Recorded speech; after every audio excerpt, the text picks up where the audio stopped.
கர்த்தரின் சத்தம் வல்லமை உள்ளது, கர்த்தரின் சத்தம் மகத்துவம் உள்ளது. திரண்ட தண்ணீர் மேல் ஜலப்பிரவாகம் மேல் கர்த்தரன் முழங்குகிறார். அல்லேலூயா. கர்த்தருக்கு பிரியமானவர்களே, இன்று நாம் கேட்கப்படாத ஜெபங்கள் என்ற தலைப்பில் பார்க்க போகிறோம். அதற்காக சங்கீதம் 22 முதல் 2 வசனங்களை வாசிக்கிறேன். என் தேவனே, ஏன் என்னை கைவிட்டீர்? எனக்கு உதவி செய்யாமலும் நான் கதறி சொல்லும் வார்த்தைகளை கேளாமலும் ஏன் தூரமாய் இருக்கிறீர்? என் தேவனே, நான் பகலிலே கூப்பிடுகிறேன், உத்தரவு கொடீர். இரவிலே கூப்பிடுகிறேன், எனக்கு அமைதல் இல்லை. இந்த வார்த்தை அடிக்கடி நம்ம குட் ஃப்ரைடே டைமில் கேட்டிருப்போம். என் தேவனே ஏன் என்னை கைவிட்டீர்? இயேசு சிலுவையில் சொன்ன ஒரு வார்த்தை. இங்கே சங்கீதக்காரன் தாவீது இந்த வார்த்தையை சொல்லும்போது என்ன அர்த்தத்தோடு அதை சொல்லுகிறார் என்றால், தேவன் கைவிட்டுட்டாரு, ஏன் கைவிட்டீர் அப்படின்னு கேட்குற கேள்விக்கு ஆன்சரும் அவர் சொல்றார். ஏன் அப்படி சொல்கிறேன் அப்படின்னா, அவர் தொடர்ந்து சொல்கிறார், நான் கதறி சொல்லும் வார்த்தைகளை கேளாமல் ஏன் தூரமாக இருக்கிறீர்? என் தேவனே, நான் பகலை கூப்பிடுகிறேன், உத்தரவு கொடீர். இரவிலே கூப்பிடுகிறேன், எனக்கு அமைதல். நான் கூப்பிட்றேன், கதறேன், என் ஜெபத்துக்கு பதில் கொடுக்காம இருக்கீங்களே, ஜெபத்துக்கு பதில் வரவில்லை என்று சொல்லுகிற அந்த சூழ்நிலையை தான் அவர் தேவனே என்னை கைவிட்டுட்டீங்களே அப்படின்னு கதறார். இதே மாதிரி தான் யோபுவும் சொல்லுகிறார். யோபு 23:8-9 சொல்றார், இடது புறத்தில் அவர் கிரியை செய்தும் அவரை காணேன், வலது புறத்திலும் நான் அவரை காணாதபடிக்கு ஒளித்திருக்கிறார். 8ஆம் வசனத்தில் சொல்றார், இதோ நான் முன்னாக போனாலும் அவர் இல்லை, பின்னாக போனாலும் அவரை காணேன். எங்க போய் தேடினாலும் அவரை பார்க்க முடியல, நான் கூப்பிட்டாலும் அவர் உதவி செய்யல, சத்தத்தை கேட்கல, பதில் கொடுக்கலையே அப்படின்னு கதறுகிற கைவிடப்பட்ட ஒரு நிலைமையை சொல்கிறார். இந்த சூழ்நிலை அநேகருக்கு காணப்படலாம். நான் எவ்வளோ ஜெபம் பண்ணிட்டேன், 22 வருஷமாக ஜெபம் பண்ணுறேன், 11 மாதமாக ஜெபம் பண்ணுறேன், 6000 நாளாக ஜெபம் பண்ணுறேன், ஆனால் என் கூப்பிடுதலுக்கான பலனை நான் பார்க்கவில்லையே, தேவன் பதில் அளிக்கவில்லையா? நம்முடைய தேவனுடைய பேரே சங்கீதம் 65:2 வாசிக்கிறோம், ஜெபத்தை கேட்கிறவரே மாம்சமான யாவரும் உம்மை தேடி வருவார்கள். அவருக்கு பேரே ஜெபத்தை கேட்கிறவர். ஆனால் சில சூழ்நிலைகளில் ஜெபித்தாலும் பதில் கிடைக்காத ஒரு சூழ்நிலை காணப்படுவதற்கு காரணம் என்ன என்று பார்க்கணும். அதுக்கு முன்னால் ஜெபம் என்றால் என்ன என்பதை பார்த்துக்கிறோம். ஜெபம்னா தேவனோடு இருக்கிற கம்யூனிகேஷன், சம்பாஷணை. பிலிப்பியர் 4:6 வாசிக்கிறோம். அந்த ஜெபம் எப்படி இருக்கணும்னா, நம்முடைய வேண்டுதல், நம்முடைய விண்ணப்பத்தை அவரை தெரிவிக்கும் போது ஸ்தோத்திரத்தோடு கூடிய தேங்க்யூ சொல்லிக்கிட்டே கேட்கணுமா. நான் வெறும் கேட்டுட்டு நிப்பாட்டக்கூடாது, நான் கேட்டுட்டு பெற்றுக்கொண்டேன் என்ற நிச்சயத்தோடு தேங்க்யூவும் சொல்லுகிற ஒரு ஜெபமாக இருக்கும். அதை தான் மத்தேயு 11:22-24 வரைக்கும் இயேசு கற்று தரும்போது சொல்கிறார், நீங்கள் ஜெபிக்கும் போது ஆண்டவர்கிட்ட என்ன கேட்குறீங்களோ அதை பெற்றுக்கொண்டேன் என்ற விசுவாசத்தில், இருதயத்தில் விசுவாசித்து சந்தேகப்படாமல் இருந்தால் நான் ஜெபத்தில் என்ன கேட்பேனோ அது கிடைக்கும். நான் பெற்றுக்கொண்டேன், ஜெபிக்கும் போதே பெற்றுக்கொண்டேன் அப்படின்னா தேங்க்யூ சொல்வேன். அந்த தேங்க்யூ சொல்வது ஒரு வெறும் வாயின் வார்த்தைகளாக அல்ல, பெற்றுக்கொண்டேன் என்ற நிச்சயத்தோடு, விசுவாசத்தோடு நான் தேங்க்யூ சொன்னேன்னா அந்த காரியத்தை நான் கண்ணால் காப்பேன். நான் ஆவியில் பெற்றுக்கொண்டதை என் கண்களும் காணும். ஜெபனா அப்படி இருக்கணும். தேங்க்ஸ் கிவிங்கோடு கூட உங்கள் ப்ரேயர், உங்கள் ரிக்வெஸ்ட்டு, உங்கள் டிசையர், விண்ணப்பங்கள், வேண்டுதல்கள் எல்லாத்தையும் அவர்கிட்ட தெரியப்படுத்துங்க. தெரியப்படுத்தும் போது நான் இனிமே தான் சொல்லி அவர் ஓகே இப்படி கேட்டார், கொடுக்கலாமா வேண்டாமா அப்படின்னு யோசிச்சில்லை. அவர் ஏற்கனவே எனக்காக எல்லாவற்றையும் ஆயத்தம் பண்ணி விட்டார். நான் கேட்கும்போது அதை பெற்றுக்கொள்கிற ஒரு ப்ராசஸ் தான் ப்ரேயர் என்று நான் புரிந்து கொள்ள வேண்டும். அப்படி பெற்றுக்கொள்ளும் போது என்ன சொல்லுவோம்? தேங்க்யூ. ஏதாவது அவர்கிட்ட வாங்கும்போது, யார்கிட்ட வாங்கினாலும் தேங்க்யூ சொல்கிறோம்ல, அந்த தேங்க்யூவோடு என் ஜெபம் காணப்படணும். அப்போ தான் அது ப்ரேயர், எஃபெக்டிவ் ப்ரேயர். நீதிமான் செய்கிற ஜெபம், ஊக்கமான ஜெபம் மிகுந்த பலன் உள்ளது. நீதிமான் செய்கிற ஊக்கமான ஜெபம் அப்படின்னு சொல்லும் போது அதுக்கு டெஃபினிஷன் வாசிக்கிறோம். 1 யோவான் 5:14-15 வாசிக்கிறோம். எப்போ எஃபெக்டிவாக இருக்கும் என் ப்ரேயர்னா, ஏன் சித்தத்தின்படி இல்லை, நான் கேட்கறது அவருடைய சித்தத்தின்படி இருந்தால் அதுக்கு அவர் காதில் விழுகிறது என்பது நம்மளுக்கு கொடுக்குற நிச்சயம். அவர் சித்தத்தில் இல்லாததை நீங்கள் எவ்வளவு அழுது கேட்டாலும் அவர் காதில் போய் எட்டாது. ஆனால் அவர் காதில் விழுந்துருச்சு அப்படின்னு இருந்தா தெரிவித்து விட்டோம் என்பா அவர் கண்டிப்பாக அதை தந்து விட்டார் என்பது நம்மளுக்கு கொடுக்கப்படுகிற வாக்குத்தத்தம் நிச்சயம். நான் இவ்வளவு ஜெபம் பண்ணுறேனே அப்படின்னா அவர் சித்தமானு முதல்ல செக் பண்ணிக்கோங்க. அவர் சித்தத்தோடு இணைந்து கேட்கிற எல்லாவற்றையும் பெற்றுக்கொள்வீர்கள். அதுதான் நாம் அவர் மேல் கொண்டு இருக்கிற தைரியம் நிச்சயம். ஆனால் தான் இயேசுவும் ஜெபம் பண்ணும்போது சொல்றார், மத்தேயு 26:39 வாசிக்கிறோம். கடைசியில் கெத்செமனேல ஜெபம் பண்ணும்போது, ஆண்டவரே இந்த பாத்திரம் என்னை விட்டு நீங்க கூடுமானால் நீங்கட்டும், ஆனாலும் என் சித்தம் அல்ல உம் சித்தம் நிறைவேறட்டும் என்பதுதான் அவர் இயேசு செய்த ஜெபம். அப்படிதான் நம்முடைய ஜெபமும் இருக்கணும். ஆண்டவரே உம் சித்தம் என் வாழ்க்கையில் நிறைவேறட்டும். உம் சித்தம் பரலோகத்தில் செய்யப்படுவது போல என் குடும்பத்தில், என் பிள்ளைகள் வாழ்க்கையில், என் ஊழியத்தில், என் தொழிலில், என் எல்லைகளில் எங்கும் உறவுகளிலே உம்முடைய சித்தம் நிறைவேறட்டும் என்று ஜெபிக்கிறவர்களா. இதுதான் ஜெபம். ஜெபிக்க தெரிந்தும் ஜெபித்தும் பதில் கிடைக்கவில்லை. அநேக சூழ்நிலைகளில் அநேக ஜெபங்களுக்கு பதில் கிடைக்கவில்லைன்னா ஒரு சில ரீசன்ஸை பார்ப்போம். இந்த ரீசன்ஸில் ஏதாவது ஒரு காரணமாக இருந்தால் அதை சரிப்படுத்திக் கொள்வோம். முதலாவதாக நம்ம கேட்கிற ஒவ்வொரு காரியம் என்னன்னா, சங்கீதம் 66:18 வாசிக்கிறோம், இருதயத்தில் அக்கிரம சிந்தை கொண்டிருப்பேன் ஆனால் தேவன் எனக்கு செவி கொடார். அதே தான் ஏசாயா 59:2 வாசிக்கிறோம், என்னுடைய பாவங்களும் என்னுடைய அக்கிரமங்களும் தான் தேவனுடைய முகத்தை நான் பார்க்காதபடிக்கு அது எனக்கு நடுவில் மறைக்கிறதா இருக்குது. செக் பண்ணணும் நம்ம. இந்த சங்கீதம் 139 23வது வசனம் 24வது வசனத்தில் சங்கீதக்காரன் சொன்னது போல, ஆண்டவரே என் இருதயத்தை சோதித்து பாரும் அப்படின்னு ஆண்டவர்கிட்ட கேட்டு நம்ம செக் பண்ணிக்கணும். செக் பண்ணிட்டு என்னன்னா, அறிக்கை செய்யாத பாவங்கள் அக்கிரமங்கள் சிந்தையில் இருந்தால் கூட ஆண்டவரே மன்னின்னு கேட்கணும்.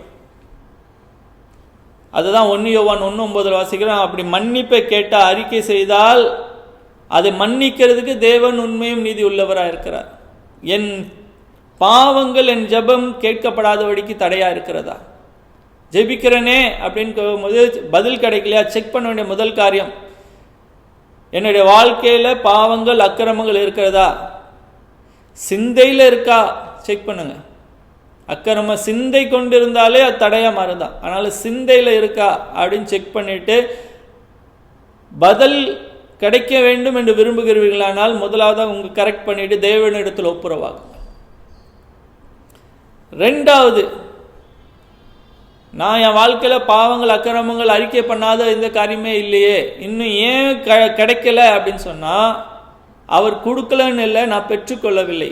ஏன் பெற்றுக்கொள்ளவில்லை அப்படின்னா, யாக்கோபு 1:6-7 வாசிக்கிறோம், சந்தேகப்படுகிறவன் தேவனிடத்திலிருந்து எதையாவது பெற்றுக்கொள்ளலாம் என்று நினைக்க கூடாதான்.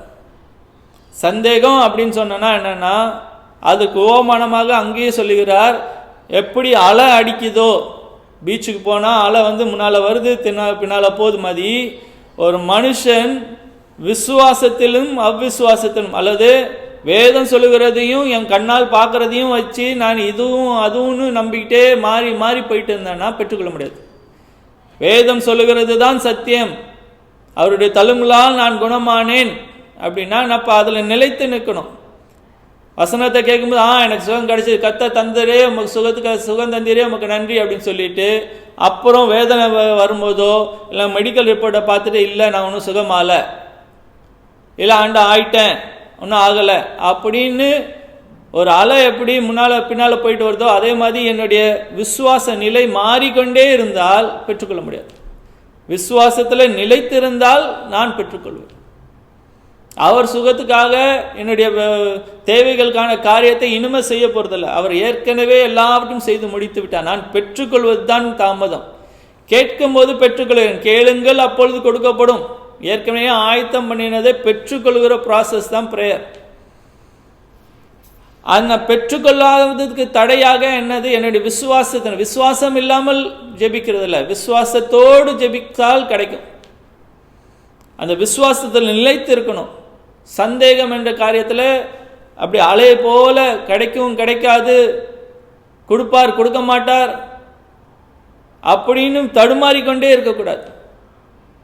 விசுவாசத்தில் நிலைத்திருங்கள், பெற்றுக்கொள்வீர்கள். உங்களுடைய ஆசீர்வாதம் தூரத்தில் அல்ல, கிட்ட இருக்கு. நம்ம தட்டி விடாமல் இருக்கணும். அதுக்காக விசுவாசத்தில் நிலைத்திருங்கள். இந்த மாம்சம் 5 புலன்கள் சொல்லுகிறது அல்ல, வேதம் சொல்லுகிறது சத்தியம் என்ற நிலையிலே நிலைத்திருங்கள். இன்னொரு காரணத்தையும் வேதம் சொல்லுகிறது. யாக்கோபு 4:3 வாசிக்கிறோம், நம்முடைய சுய இச்சைகளை நாம் நிறைவேற்றுவதற்காக நிறைய நேரத்தில் ஜெபம் பண்ணுறதுனால ஜெபம் கேட்கப்படலை, பதில் கிடைக்காது. நம்ம சொல்ல நான் ஒருவனுடைய மனுஷனுடைய வழிகள் அவனுக்கு செம்மையா இருக்கும், ஆனால் கர்த்தர் ஆவியை பார்க்கிறாராம், சோதித்து பார்க்கிறாராம். நீதிமொழிகள் 16:2 வாசிக்கிறோம். என்ன மோட்டிவுக்காக இந்த காரியத்தை நான் தேவனிடத்தில் கேட்கிறேன்? என்னுடைய பிரயாசத்துக்காக, என்னுடைய ஆதாயத்துக்காகவா? ஆண்டவரே, உம்முடைய சித்தம் என் வாழ்க்கையில் நிறைவேறணும், உமக்கு நன்மையும் பரிபூர்ணமான பிரியமுள்ள ஒரு காரியம் நடக்க வேண்டும் என்பதுதான் என்னுடைய நோக்கமாக இருக்குதா? செக் பண்ணிப்பாங்க. என்ன மோட்டிவுக்காக நீ இந்த காரியத்துக்காக ஜெபம் பண்ண? நீ ஜெபம் பண்ணலாம், 3 நாள் உபவாசம், 21 நாள் உபவாசம், 40 நாள் உபவாசம் இருந்துக்கோங்க. ஆனால் நீங்கள் கேட்குற காரியம் யாருக்கு பிரயோஜனம், எதுக்காக கேட்குறீங்க என்பதை செக் பண்ணி பாருங்க. இனி ஜீவிப்பது நான் அல்ல, கிறிஸ்து என்னில் பிழைத்திருக்கிறானா? கிறிஸ்து இந்த காரியத்தை எதிர்பார்த்து அதே பிதாவின் இடத்தில் வேண்டிக் கொள்வாரா? ஆண்டவரே, என் சித்தம் அல்ல உம் சித்தம் நிறைவேறட்டும் என்று பிதாவின் சித்தத்துக்கு ஒப்பு கொடுக்குற மாதிரி நீங்கள் ஜெபம் பண்ணுங்க. நீங்கள் கேட்கிறது தேவனுடைய சித்தமானால் பெற்றுக்கொள்வீர்கள். உங்கள் சுய சித்தத்தை, சுய இச்சையை நிறைவேற்றும்படியாக நீங்கள் கேட்கிற காரியங்கள் பெற்றுக்கொள்வோம். ஓ, நான் 40 நாள் உபவாசம் பண்ணதுனால கொடுத்துருவான்னு நினைக்காதீங்க, கிடைக்காது. அவருடைய சித்தமாக இருந்தால் கிடைக்கும். அவர் சித்தம் இல்லாத காரியத்தை நீங்கள் 100 நாள் உபவாசம் இருந்தாலும் கிடைக்காது, கொடுக்க மாட்டார். கொடுக்கறது தேவனா இருக்கார். தேவன் கொடுக்கும்போது அதில் சமாதானம் இருக்கும், சந்தோஷம் இருக்கும், நிறைவு இருக்கும், பாதுகாவல் இருக்கும். அதே நேரத்தில் சில காரியங்களை இந்த தேவனுக்குரிய காரியங்களாக இருக்கலாம், ஆனால் ஒவ்வொன்றுத்துக்கும் ஒவ்வொரு நேரம் இருக்கும். காட்ஸ் டைமிங் சொல்லு. தேவன் ஒரு காரியத்தை சொல்லிட்டார், வாக்கு பண்ணிட்டார், ஆனால் அதற்கென்று ஒரு நேரத்தையும் வைத்திருக்கிறார். அந்த நேரத்துக்காக வெயிட் பண்ணணும். அந்த நேரம் பிரசங்கி 3:11 ஒவ்வொன்றுத்துக்கும் ஒரு டைம் இருக்குது. அந்த டைமுக்கு வெயிட் பண்ணணும். தேவனுடைய டைமுக்கு வெயிட் பண்ணணுமே இல்லையா? என் டைமுக்கு இதை வேணும், நான் இப்போமே செய்யணும், இப்போமே ஆசைப்படுறேன் அப்படின்றதுக்காக இல்லை. தேவன் சொல்லிட்டாருன்னு இப்போமே அப்படின்னு கிடையாது. எல்லாம் நிறைய நேரத்தில் அவசரப்படுகிறபடினால, இல்லைன்னா பயத்தினாலோ சந்தேகத்தினாலோ தேவனுடைய நேரத்தில் கீழ்ப்படியாமல் போகிறபடினாலும் பெற்றுக்கொள்ளாமல் இருக்கும். சில நேரத்தில் அவசரப்படுறோம், சில நேரத்தில் டிலே பண்ணுறோம். இல்லை, அவருடைய சத்தத்துக்கு உணர்வுள்ளவர்களாக நாம் செயல்பட்டு கொண்டிருந்தால் பெற்றுக்கொள்வோம். அடுத்ததாக பார்க்குற ஒரு காரியங்கள் ஏன் பெற்றுக்கொள்ளாமல் போகிறோம் என்பதற்கான காரணங்களை பார்த்துட்டு இருக்கோம். மன்னியாமல் இருக்கிற ஒரு காரியம். இயேசு ஜெபத்திலே சொல்கிறார், கற்றுக் கொடுக்கும்போது இயேசுவே எங்களுக்கு கற்றுத்தாரும் என்று சீஷர்கள் கேட்கும்போது, பரமண்டலத்தில் எங்கள் பிதாவே அப்படின்னு சொல்லிட்டு, நாங்கள் எங்கள் கடனாளிகளுக்கு மன்னிக்கிறது போல எங்கள் கடன்களை மன்னியும் அப்படின்னு கேட்குறாரு. ஜெபத்தை முடிச்சுட்டு சொல்கிறாரு, நீங்கள் மன்னிக்கலைன்னா ஆண்டவரும் உங்களை மன்னிக்க மாட்டார். அதனால முதலாக மன்னிக்கணும். காணிக்க கொடுக்கறதுனாலும் உன் சகோதரன் உன் மேலே மனசாபம் கொண்டு இருக்குன்னா காணிக்க அப்படியே வச்சுட்டு போய் ஒப்புரவாயிட்டு வந்துட்டு ஆண்டவருக்கு காணிக்க கொடு. நீங்கள் ஆண்டவரிடத்துலேருந்து எதையாவது பெற்றுக்கொள்ளணும்னா முதலாவதாக உங்கள் இருதயத்தை செக் பண்ணி பார்க்க வேண்டிய காரியம் பாவம் மாத்திரமல்ல, கசப்பு என்ற ஒரு காரியத்தையும் செக் பண்ணிக்கோங்க. மன்னிக்கிறேனா, மன்னிக்கலையா? அது அதிகமாக முதலாவது செக் பண்ண வேண்டிய காரியம் குடும்பத்துக்குள்ளாக. பேதுரு சொல்கிறார், 1 பேதுரு 3:7 சொல்லுகிறார், கணவன் மனைவிக்குள்ளாக கசப்பு மன்னியாத தன்மைகள் இருந்தால் ஜெபத்துக்கு தடை உண்டாகும். அந்த ரிலேஷன்ஷிப் ஃபேமிலியில் ஒரு மனம் காரியத்தை செக் பண்ணி பாருங்கள். உறவுகளில் ஒரு மனத்தை செக் பண்ணி பாருங்கள். எங்கேயாவது கசப்பு காணப்பட்டால் அதை நீக்கி போடும்போது கர்த்தர் நீங்கள் கேட்குறத உங்களுக்கு கொடுப்பார். நீங்கள் கேட்டதை பெற்றுக்கொள்ளாமல் இருப்பதற்கு காரணம் என் மனசில் கசப்பு இருக்கா என்பதை ஒரு வாட்டி செக் பண்ணிவிட்டு மற்றவங்க அவங்க இன்னும் ஒரு சாரி கூட கேட்கணும்னு அவசியம் இல்லை. நஷ்டம் எனக்கு தான் உண்டாகி கொண்டு இருக்கு, நான் மன்னிக்கிறேன். நான் கேட்டாலும் சரி கேட்கலனாலும் சரி ஏன் இருதயத்தில் கசப்பு வேண்டாம், ஆண்டவரே நான் மன்னிக்கிறேன் என்று தேவனுக்கு முன்பாக அவர்கள் மன்னிங்க. நேரடியாக வாய்ப்பு கிடைக்கும் போது நான் அவனை மன்னிச்சேன்னு சொல்லணும்னு அவசியம் இல்லை. அப்படி ஒரு காரியத்தையே நான் நினைக்காத அளவுக்கு அவங்கள்ட்ட அன்பை பாராட்டுங்க. சொல்லி காமிக்கணும்னு கூட அவசியம் இல்லை. உங்கள் இருதயத்தில் கசப்பு இல்லாமல் தேவனுடைய அன்பும் சந்தோஷமும் குடியிருந்தால் தேவன் உங்கள் ஜெபத்தை கேட்டு உங்களுக்கு கொடுக்கிறதை நீங்கள் பெற்றுக்கொள்வீர்கள். வேதத்துக்கு நம்ம கவனம் சொல்லணும். நீதிமொழிகள் 28:9 வாசிக்கிறோம், வேதத்தை கேளாதபடிக்கு தன் செவியை விளக்குறவனுடைய ஜெபம் அருவருப்பானதான். வேதம் சொல்லுகிற காரியத்துக்கு செவி கொடுக்கணும், அதில் கடைப்பிடிக்க பிரயாசப்படணும். நான் கேட்கறது மாத்திரம் அவர் தந்துக்கிட்டே இருக்கணும், ஆனால் அவர் சொல்லுறதை நான் கீழ்ப்படிய மாட்டேன், அவர் கட்டளைகளுக்கு நான் வழி நடக்க மாட்டேன், அவர் வழியில் நடக்க மாட்டேன் அப்படின்னு சொல்லி நினைக்கக்கூடாது. ஒரு ஏடிஎம் மிஷின் மாதிரி ஜெபத்தை வச்சுக்கூடாது. ஏன் நான் கேட்கறது மாத்திரம்தான் அவர் கொடுத்துக்கிட்டே இருக்கணும், அவர் என்ன விரும்புகிறார் என்பதை நான் அறியாமல் அதுக்கு எனக்கு சம்மந்தம் இல்லை என்ற ரேஞ்சில் வாழ்ந்துடாதீங்க. அவர் சத்தத்துக்கு நீங்கள் கேட்டு கீழ்ப்படிய நீங்கள் கேட்கறதையும் அவர் தந்துக்கிட்டே இருப்பார். அவர் உங்களுக்கு நன்மை என்று தோணுகிற அவர் ஏற்கனவே ஆயத்தம் பண்ணின காரியங்கள் எல்லாம் பெற்றுக்கொள்வீர். ஒரு காரியம் சொல்கிறேன், நம்முடைய எண்ணங்களை நம்முடைய விருப்பங்களை காட்டிலும் அவர் அதிகமாய் அவர் கொடுக்கறது பெஸ்ட்டாக தான் இருக்கும். நான் என்னுடைய கெப்பாசிட்டிக்கு ஏற்ற மாதிரி, என்னுடைய அறிவுக்கு ஏற்ற மாதிரி, என்னுடைய அனுபவத்துக்கு ஏற்ற மாதிரி தான் ஆண்டவரே எனக்கு இதை தாங்கன்னு கேட்பேன். ஆனால் ஆண்டவர் நமக்காக வைத்திருக்கிறது அவருடைய அளவின்படியாக, அவருடைய நன்மையின்படியாக, அவருடைய சித்தத்தின்படியாக கொடுக்குற காரியங்கள்லாம் நம்ம விரும்புறது காட்டிலும் சூப்பராக இருக்கும். பூமிக்கும் வானத்துக்கும் எவ்வளோ டிஃப்ரென்ஸோ அந்த அளவுக்கு அவர் நமக்கு கொடுக்க நினைத்திருக்கிற காரியங்கள் நன்மைகள் ரொம்ப பெரியவைகளாக இருக்கு. ஆனால் ஆண்டவர் கொடுக்கறது பெஸ்ட் எப்பவுமே. லூக்கா 18:9 வாசிக்கிறோம், அந்த பரிசேயனும் ஆயக்காரனும் ஜெபிக்கும் போது 2 பேரும் ஜெபம் பண்ணுறாங்க. ஒருத்தர் ஜெபம் பண்ணுறாரு, நான் எவ்வளோ ஜெபம் பண்ணுறேன், நான் உபவாசம் இருக்கிறேன், தான தர்மங்கள் பண்ணுறேன், காணிக்கை கொடுக்குறேன், அந்த ஆயக்காரனை போல் நான் பாவ வாழ்க்கை வாழல, பக்தியாக வாழ்கிறேன் அப்படின்னு ஜெபம் பண்ணுறாரு. இயேசு சொல்கிறார், அவன் நீதிமானாக்கப்படவில்லை. ஆயக்காரன் ஜெபம் பண்ணுற, ஆண்டவரே நான் பாவியாக இருக்கிறேன், என்மேல் இரக்கமாயிரும், அவன் நீதிமானாக்கப்பட்டவனாக போகிறான். சொல்லப்படுகிற காரியம் என்னென்னா, என்னுடைய சுய நீதியை சார்ந்து அந்த பெருமையில போய் ஆண்டவர்கிட்ட ஜெபம் பண்ணக்கூடாது. அப்படி ஜெபம் பண்ணால் தேவனிடத்துலேருந்து பெற்றுக்கொள்ள மாட்டேங்க. ஆண்டவரே எவ்வளோ நான் பக்தியாக வாழ்ந்தேன், எவ்வளோ தான தர்மங்கள் பண்ணுறேன், எவ்வளோ ஊழியம் செஞ்சுருக்கேன், எவ்வளோ ஜெபம் பண்ணுறேன், என்னுடைய பக்திக்குரிய கிரியைகளை வாழ்க்கையை பார்த்தேன் ஆசீர்வதிங்கன்னு கேட்காதீங்க. நீங்கள் பக்திக்குரிய வாழ்க்கை வாழ்வது தேவையான காரியம், நன்மையான காரியம். ஆனால் அதை நீங்கள் வாழும்படி தேவன் உங்களுக்காக ஏற்கனவே ஆயத்தம் பண்ணின காரியத்தை தான் செய்து கொண்டிருக்கிறீர்கள். இது உங்களால் உண்டானதல்ல, இது தேவனுடைய ஈவு என்பதை அறிந்தவர்களாக, பக்தி உள்ளவர்களாக, லௌகிக இச்சைகளை வெறுத்து இயேசுவின் வருகையை எதிர்பார்த்து வாழ்ந்து கொண்டிருங்கள். கிருபை அதுதான் போதிக்குது. ஆனால் என்னுடைய பக்தினாலே, என்னுடைய சக்தினால ஆண்டவரே உம்முடைய இடத்துல வந்துகிறேன், அதுக்காக உம்முடைய இடத்துல நன்மைகளை பெற்றுக்கிறதுக்கு நான் தகுதியுள்ளவன் என்று சுயநீதியை சார்ந்து தேவனிடத்தில் போய் ஜெபம் பண்ணாது. நிறைய நேரத்தில் ஆண்டவரே இதை செஞ்சுருக்கேன், அதை செஞ்சுருக்கேன், எனக்கு ஏன் தரல அப்படின்னு கேட்கறதுனால தான் பெற்றுக்கொள்ளாமல் இருக்கும். இதையும் அதையும் ஆண்டவருக்காக செய்து கொண்டே இருங்கள். ஆனால் அதை சார்ந்து ஆண்டவர்கிட்ட போய் பெற்றுக்கொள்ளாமல் இருக்காதுக்கு. ஆண்டவர்கிட்ட பெற்றுக்கொள்வது தேவனுடைய இரக்கம், அவருடைய கிருபை என்ற ரீதியில், ஆண்டவரே உம்முடைய கிருபையினாலே நீர் ஏற்கனவே என்மேல் வைத்திருக்கிற அநாதி தீர்மானத்தின்படியாக எனக்கு கொடுக்க வேண்டிய நன்மைகளை எனக்கு தாரும் இந்த நாளில் அப்படின்னு கேளுங்க, நிறைவாய் பெற்றுக்கொள்வீர்கள். இந்த எல்லா காரியத்திலிருந்து நம்ம ஒன்று கற்றுக்கொள்கிறோம். என்னுடைய வாழ்க்கையில் பாவங்கள், கசப்புகள், இந்த காரியங்கள்லாம் இல்லைன்னா தேவன் எனக்காக எல்லா காரியத்தையும் நன்மைக்கு ஏதுவாக அவர் செய்து கொண்டே இருக்கிறார். ஏன் காலதாமதங்கள் ஜெபத்துக்கு பதில் தாமதமானால் அறிந்து கொள்ள வேண்டிய ஒரு காரியம், இந்த காரியங்கள்லாம் காணப்படாமல் எல்லாம் கரெக்டாக இருந்தோம் அப்படின்னா, அவருடைய டைமிங் ஒன்றும் வரல அப்படின்னா, நம்ம கண்ணுக்கு முன்னால் காரியங்கள் நடக்கணும்னு அவசியமே இல்லை. நம்ம கண்ணுக்கு காணாதபடிக்கு தேவன் கிரியை செய்து கொண்டு இருக்கிறார் என்பதை மறந்து விடாதீர்கள்.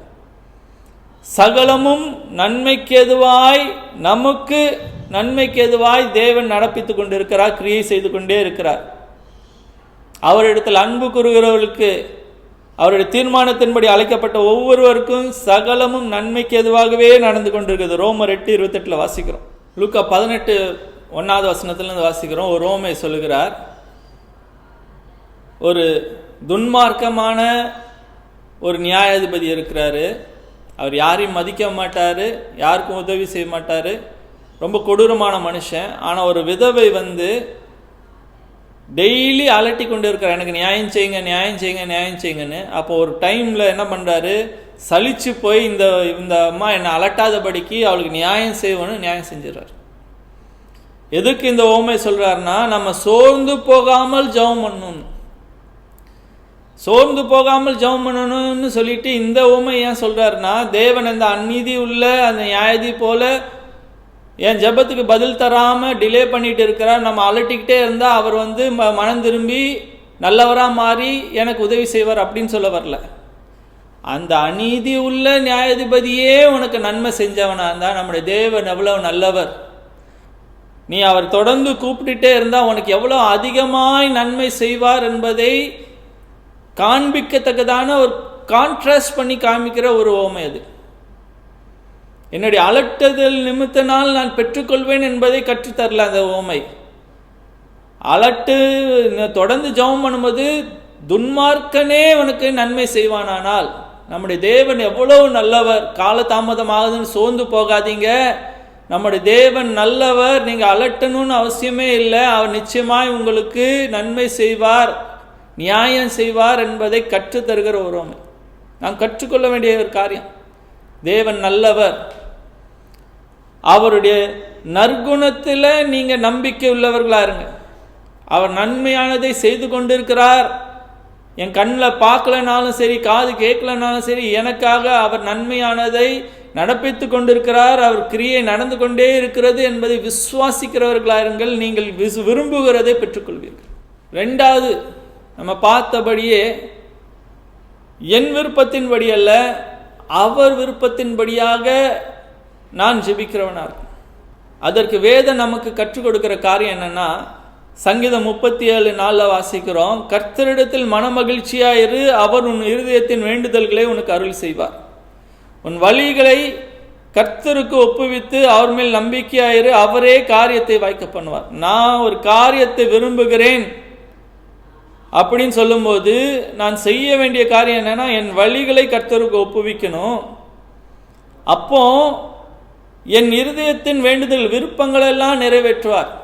அப்படி சொல்லுவதற்கு முன்பதாக சொல்லுகிற காரியம் என்னன்னா, கர்த்தரிடத்தில் மன மகிழ்ச்சியாக இருக்கணும். அவரிடத்தில் மன மகிழ்ச்சியாக இருந்து அவரோடு உறவாடி பேசி அவர்கள் மகிழ்கிற உறவிலே நான் நிலைத்திருக்கும் போது, என் வழிகளெல்லாம் கர்த்தரிடத்தில் ஒப்புவிக்கும் போது, ஏன் விருப்பங்கள் என்று இருக்காது, அவர் விருப்பங்கள்னு இருக்கும். நான் எவ்வளவு நேரம் அவரோடு நான் நேரத்தை செலவழித்து கொண்டே இருக்கிறேனோ அவ்வளவு நேரம் அவருடைய விருப்பம் என்னுடைய விருப்பமாய் மாறிவிடும். என் விருப்பத்தோடு அவர்கிட்ட போகாமல் என் விருப்பத்தோடு அவர்கிட்ட போனாலும் எக்ஸ்சேஞ்ச் பண்ணிப்பேன். ஆண்டவரே, என் சித்தம் இல்லை, உன் விருப்பம் என்னுடைய விருப்பமாய் மாறுவதாக அப்படின்னு சொல்லி அவர் விருப்பத்தை என் விருப்பமாக மாற்றிக்கொண்டு அதுக்காக ஜெபம் பண்ண ஆரம்பிச்சிடும். அதுக்காக தான் முதல்ல சொல்லப்படுகிறேன், கர்த்தரிடத்தில் மன மகிழ்ச்சியாயிரு. தேவ சித்தம் இல்லை அப்படின்னு நீங்கள் தெரிந்து கொள்ளணும்னா ஒரு காரியத்துக்காக கர்த்தருக்குள்ளாக நேரத்தை செலவழித்து கொண்டு தொடர்ந்து ஜெபம் பண்ணுங்க. நீங்கள் விரும்பின காரியம், அந்த விருப்பம் தொடர்ந்து இருந்தால் தேவன் அங்கீகரிக்கிறார். இல்லைன்னா கொஞ்ச நாள் கழிச்சு அந்த விருப்பம் ஓய்ந்து போய்விட்டது என்றால் இது தேவன் விரும்புகிற ஒரு காரியம் இல்லைன்னு ஈஸியாக புரிஞ்சுக்கலாம். இது தேவன் கொடுத்த விருப்பமா இல்லையானா அவரோடு இருந்து மகிழ்ந்து டைம்ஸ் பண்ணி பாருங்கள். அவர் கொடுக்காத ஒரு விருப்பமாக இருந்தால் ஆட்டோமேட்டிக்காக ஓய்ந்து போகும். அவர் சமூகத்தில் இருந்து அது உங்கள் இருதயத்திலேருந்து போகத்தக்கதாக அவர் சமூகம் கிரியை செய்துவிடும்.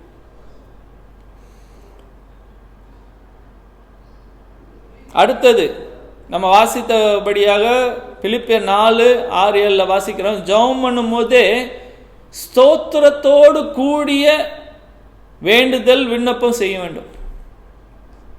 தேங்க்யூ சொல்லிட்டு தான் நம்ம, ஆண்டவரே இதை தாரும் அது தாரும் இதை விரும்புகிறேன் அப்படின்னு கேட்கும்போது தேங்க்யூ சொல்லுகிற ஒரு பழக்கம் இருக்கணுமா? அது என்னத்தை காண்பிக்குதுன்னா, தேவன் இந்த காரியத்தை எனக்கு செய்து முடித்து விட்டார், கொடுத்து விட்டார் என்ற அறிவு நிச்சயம் இருக்கும்போது தான் தேங்க்யூ சொல்ல முடியும்.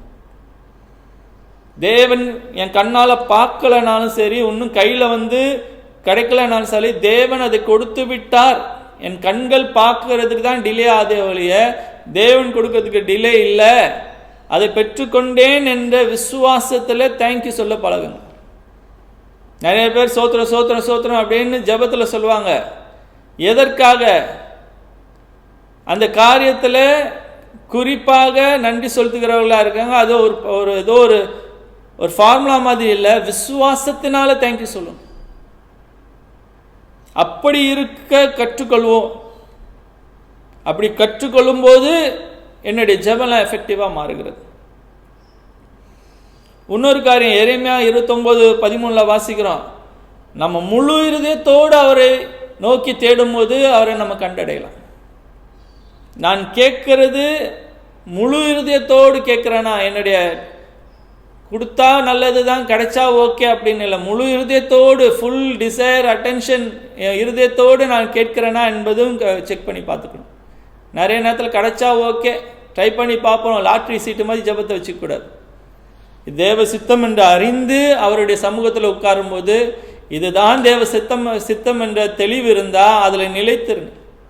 முழு இருதயத்தோடு அவரை நோக்கி கூப்பிடுங்க, கர்த்தர் சமீபமாக இருக்கிறார். அதுக்கு தான் சங்கீதக்காரன் 77 சங்கீதம் 77:11-12 வாசிக்கலாம். பூர்வமான காலத்தை சிந்தித்து பாருங்க, தேவன் ஆதியில் செய்த அற்புத அடையாளங்களை நினைச்சு பார்த்தா அவருடைய உண்மையை நீங்கள் நினைத்து கூறும்போது ஜெபத்தில் உங்களுக்கு சோர்வு கிடைக்காது. டிலே ஆனாலும் தேவனிடத்திலிருந்து டிலே இல்லை, தேவன் அற்புதங்களை அடையாளம் செய்வ அவர் உண்மை உள்ளவராக இருக்கிறார். அவர் சொன்ன வாக்கு தத்தத்தை நிறைவேற்ற அவர் அற்புத அடையாளம்னாலும் செய்வார், என்னன்னாலும் செய்வார். நான் என்னுடைய அறிவுக்கு உட்பட்டு தான் அவர் செயல்படணும்னு அவசியம் இல்லை.